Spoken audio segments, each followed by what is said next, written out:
So we spent several audio blogs discussing the importance not to hate. But what does hatred do? It not only diminishes the humanity of the person that you hate, but it diminishes your own humanity itself. Yeah, but we said there are times when it's important to actually hate, and it's a commandment to hate within the Torah.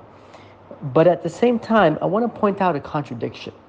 So there are times that we are supposed to hate a person, yet there's a famous commandment in Torah that everybody knows across the board. Is that, what does it say? It says to love your neighbor like yourself. So how do we reconcile that? There's a commandment at times to hate a person, yet at the same time, there's a commandment across the board, no matter who the individual is, to love that person your neighbor like yourself. So how do you hate somebody? How does the Torah command us to hate somebody, yet at the same time will always command us to love that person as well? So this is a really complicated subject. It's complex and it has a lot of intricacies. But let me give you just the overall outline. If we know somebody, he does a sin, right? He does something wrong. He knows it's wrong. He absolutely, and he's clear that it's wrong, but he still does it and doesn't care what anybody says about it, right? So in that instance, it is permitted and commandment to hate that person. So let me give you an example, right? What does that mean? For example, like a thief, right? Someone who goes around, he makes his livelihood by stealing from people. He knows it's wrong. He absolutely knows, and you've discussed it with him many times before, but he refuses to give up his ways, and he continues to act in such a manner. So there's a commandment to hate. Yet at the same time, right, he's considered a neighbor. So the Torah says to us to love your neighbor like yourself. So how do we reconcile that? The Torah says very simply, we're commanded to hate that person's actions, but we're commanded to love that person. What does that mean? A person is not his actions. You can only define an entity by its actions when it is purely an animal. That is, right? Only the essence of an animal is exhausted through its actions. Whatever the animal does, the animal is. Period. The animal perpetually damages, it is a damager. The animal perpetually acts violently, it is, in its essence, it is violent. Not so with a human being.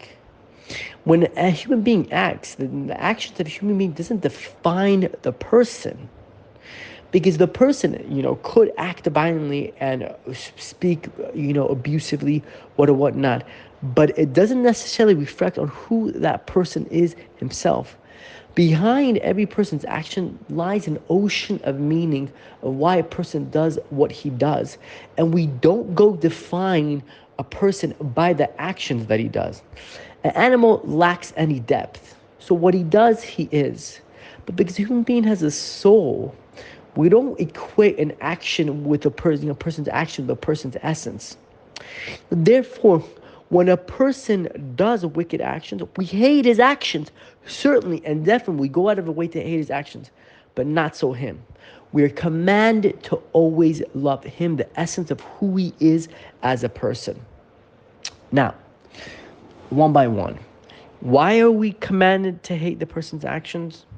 Because when we see evil, when we witness evil, if we don't cultivate feelings of hatred for those actions, then we become desensitized to that evil itself. The human is notoriously susceptible, right, to anything that goes around and goes on around him. I mean, the entire advertising industry is based off this, correct? Right? When you're exposed to anything in this world, it makes an impression on you. So when we witness someone doing evil acts, whether it be lying, whether it be stealing, whether it be cheating, whatever it is, and we don't cultivate emotions of hatred toward those actions, we become susceptible to that evil, and inevitably we're bound to fall to it. So number one, it's important. It's important to hate evil actions. Number two, it's important to always love the person. So what does that mean, right? That means that both love and hatred are actually, they're truthful emotions, right? In this case, right? Because what happens is hatred, you hate the person on account of the evil that's within them, while you love that person on account that's of the good that's hidden in them, which is the divine spark within them that animates their divine soul. Because as we said many times before, right, there's a spark of godliness present even in the most wicked person. There's the spark of godliness even a person who is, who's abject, right, evil. It's merely just hidden. And as we said, no one can ever destroy the image that they were created in God. So, practically speaking, what attitude should we basically adopt, right, toward a person who possesses both aspects of both good and evil? Right. So, for example, let's say a sinner, right? He requests a favor from us. Our friend who's absolutely a thief, right?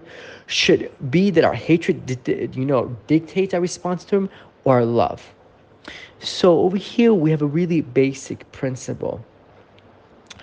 How a relationship should be towards the sinner as a whole should always be guided by love. Because when we arouse our compassion for him, this actually restricts one's hatred, so that the evil, said that the evil within this person, we come to hate that evil within this person and not the person himself. So this is the basic, idea and the philosophy behind it. I want to share with you an exchange that I had with a rabbi. But I wanted to clarify this topic. I emailed the rabbi. I asked him, should we hate somebody who absolutely hates God? And I asked him question number one. Question number two, should we hate Hezbollah or Hamas? So he emailed me like this, a quote from Rav Kook.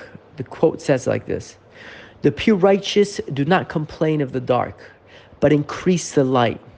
They do not complain of evil, but increase justice. They do not complain of heresy, but increase faith. They do not complain of ignorance, but increase wisdom." And he ended off saying, perhaps sadness is more appropriate than hate. Again, perhaps sadness is more appropriate than hate.